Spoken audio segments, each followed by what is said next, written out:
Hi there, guys. Just wanted to pick up today on an interview that was done on BBC Breakfast this morning with David Henderson of Water UK. Now, they're the body that represents water companies in the UK. And he was asked today specifically about executive pay at Southern Water and across the industry.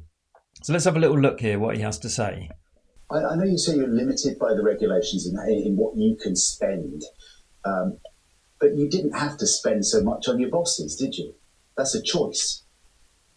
If you paid all bosses nothing, you would get less than 1%. Nobody's suggesting nothing, but those kind of increases... That's a straw man. And that we've heard about and read about over the last few years, not just at Southern Water, but other companies as well, have horrified so many of our viewers who are struggling to pay their own bills. You can understand that. Of course I can. I completely understand why people are very, very frustrated. What people want is pay to reflect performance, and they want the performance to rise. I don't think we want pay to fall because performance isn't where it should be. We want performance to increase.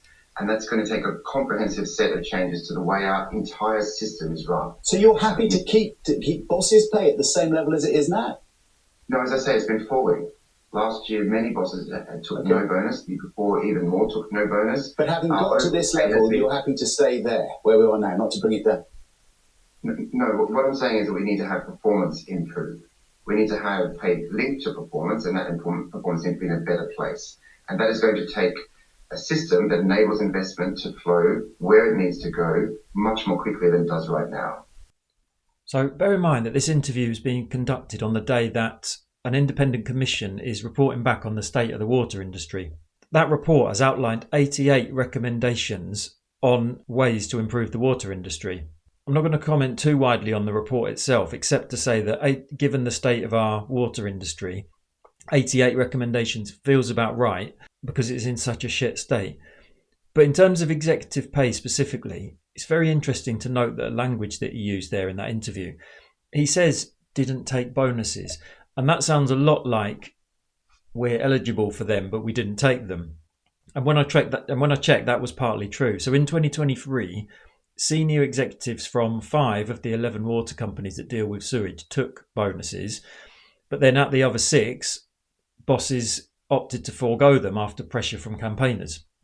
Now, it's hard to find sort of concrete data for all of the water companies around their bonus policy in 2024, but to give you one example, Thames Water, who are like the poster child for dysfunction across the water industry, they did pay out around £18 million in extras and bonuses to 21 senior managers. Now, thankfully, the government did introduce legislation which enabled them to claw back some of those bonus payments, and that was then backdated to April 2024, which was good.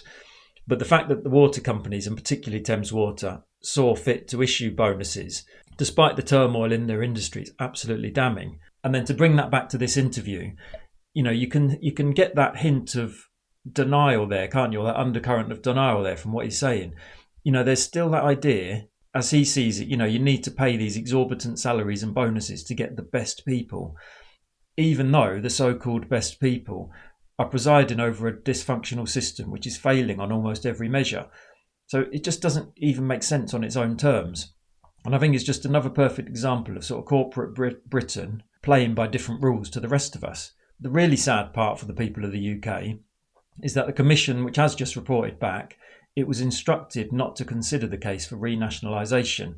So whilst it's done some good work and it's sort of set out these 88 recommendations, which I'm sure are going to benefit the industry, we've missed out on bringing the water companies back into public ownership, which would sort of, at a stroke, in my opinion, make a huge difference and allow for any money in the system to be reinvested back into the system. So it's a huge missed opportunity, in my opinion. But it's an interesting interview nonetheless, just because it sort of highlights how much these people have got their head in the sand. But anyway, thanks a lot, guys. I'll see you next time.